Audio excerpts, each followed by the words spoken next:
যাদের বিরুদ্ধে BPL match fixing কাণ্ডের অভিযোগ এখন পর্যন্ত প্রমাণিত হয়নি তাদের খেলতে কোনো বাধা নেই, তবে খেলোয়াড়সহ ফিক্সিং কাণ্ডে জড়িত সকলকে বিচারের আওতায় আনা হবে বলে জানিয়েছেন স্থানীয় সরকার।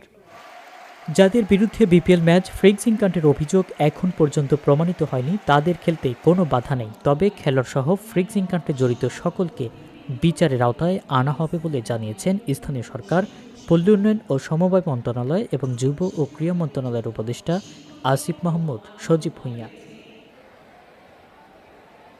এছাড়া জাহানারা সহ নারী খেলোয়াড়দের অভিযোগের তদন্ত প্রতিবেদনের উপর যথাযথ ব্যবস্থা নেওয়ার কথা জানিয়ে উপদেষ্টা বলেন, নারী খেলোয়াড়দের জন্য নিরাপদ পরিবেশ নিশ্চিত করা এবং ক্রীড়াঙ্গনে নারীদের অংশগ্রহণ বাড়াতে কাজ করছে সরকার।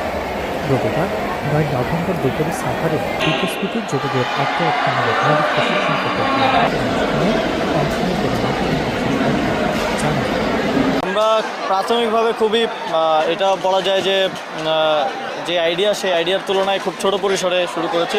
৮,৮৫০ জনকে প্রশিক্ষণ দেওয়া হবে। মোট প্রকল্প ব্যয় ধরা হয়েছে ২৭ কোটি টাকা এবং এই প্রকল্প ২ বছর ৬ মাস সময়ের মধ্যে বাস্তবায়ন হবে। আপনারা জানেন যে যেভাবে খেলার কথা বলেছে, আমার মনে হয় একটু মিসকমিউনিকেশন হয়েছে বিসিবির সাথে। যখন আমি কথা বলেছি ওনারাও বলেছেন যে ওনারাও চান না যে যারা ফিক্সিংয়ের সাথে জড়িত এবং সেটার ব্যাপারে প্রমাণ পাওয়া গেছে তারা। এই সময় গেল বিপিএলের ম্যাচ ফিক্সিং নিয়ে উপদেষ্টা জানান, বিসিবিও চায় না যাদের বিরুদ্ধে অভিযোগ প্রমাণিত হয়েছে তারা খেলায় অংশ নেবে, তবে যেসব খেলোয়াড়দের বিরুদ্ধে অভিযোগ প্রমাণিত হয়নি তাদের এখনই অপরাধী বলা যাবে না। শুধু খেলোয়াড় নয়, ফিক্সিং কাণ্ডে জড়িত সবাইকেই বিচারের আওতায় আনা হবে। আত্মসুরক্ষার প্রশিক্ষণের জন্য ২৭ কোটি টাকা ব্যয়ে ২ বছর ৬ মাস মেয়াদী প্রকল্প গ্রহণ করেছে সরকার। প্রকল্পের আওতায় বিকেএসপির ৭টি আঞ্চলিক শাখার মাধ্যমে ৮,৮৫০ জনকে প্রশিক্ষণ দেওয়া হবে।